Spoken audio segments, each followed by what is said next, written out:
সব কিছু তুমি আমার এ মনের আকাশের ছায়া তুমি যেন নীল দরিয়া ও তোমার আমার ভালোবাসা সাগরের চেয়েও বেশাল আমার জীবনের নাম তুমি উড়িয়ে দিলে পার ও তোমার আমার ভালোবাসা সাগরের চেয়েও বেশাল আমার জীবনের নাম তুমি উড়িয়ে দিলে পার। কাজী সৌভাইয়ের সাথে দুটো গান গিয়েছি, একটা হচ্ছে গিয়ে যোগমিত্র স্টেশনে আর একটা কাজী সৌভাইয়ের নিজের চ্যানেলে। ওই দুটো গানও রিলিজ হবে। আর এই রিসেন্টলি খুব কয়েকদিনের মধ্যেই একটা গান রিলিজ হবে মিলনের সাথে। গানটা টাইটেল হচ্ছে নজর যেন না লাগে, এটা নাটাই মিউজিক করে রিলিজ হবে।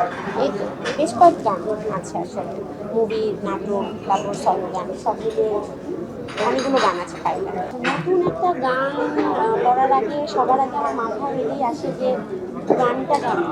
সেটা যখন হোক, নতুন দিকে যখন গান করতাম বা এখন অত বছর পেরিয়ে আমি সবার আগে দেখি গান যদি ভালো না হয় আমি মানে মানুষকে আপনি গানটা বেশিদিন টিকে থাকতে পারবো। আর একটা গান কিন্তু শিল্পী, গায়কী, কথা, সুর সব কিছু মিলে আসলে একটা পরিপূর্ণতা পায়।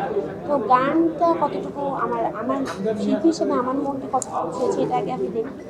আমার যদি গান ভালো লাগে তারপর আমি গানটা গাই।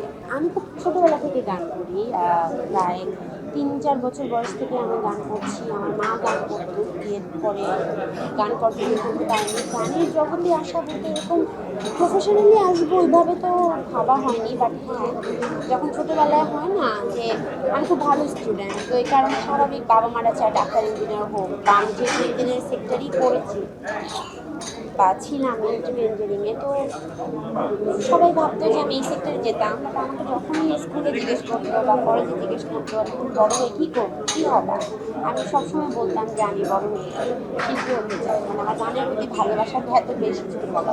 এক একজনের সংগ্রামটা এক এক রকম। আর সত্যি কথা বলতে কোনো কিছু আপনি হুট করে পেয়ে যাবেন না, ধৈর্য রাখতে হবে। বা আমি আমার কথা যদি বলি, আমি সবসময় আস্তে আস্তে স্টেপ দিতে পছন্দ করি। কারণ আমি যখন একটার পর একটা সিঁড়ি পেয়ে উপরে উঠবো, তাহলে আমি ওটার একটা মর্যাদা থাকবে আমার কাছে বা সম্মান থাকবে। যদি হুট করে উপরে উঠে যাই, আবার হুট করে যে কোনো সময় পড়েও যেতে পারবো। তো সংগ্রামটা আসলে নিজের সাথে, যে আমি কতটুকু আমার অধ্যবসায়, ধৈর্য, বা আমি সবসময় যে একই সময় থাকবে তা না, ভালো খারাপ মিলে থাকবে। খারাপ সময়ে মানে মন খারাপ করে থাকলে চলবে না, এটাও আবার কাটিয়ে যাওয়া যাবে যদি মনের ভিতরে আত্মবিশ্বাস থাকে। তো যে আস্তে আস্তে যারা এখন পর্যন্ত ইন্ডাস্ট্রিতে টিকে আছে তারা সবারই, আপনি যদি হিস্ট্রি দেখেন, সবাই খুব কষ্ট করে সংগ্রাম করে পর্যন্ত এসেছে যে কারণে টিকে আছে।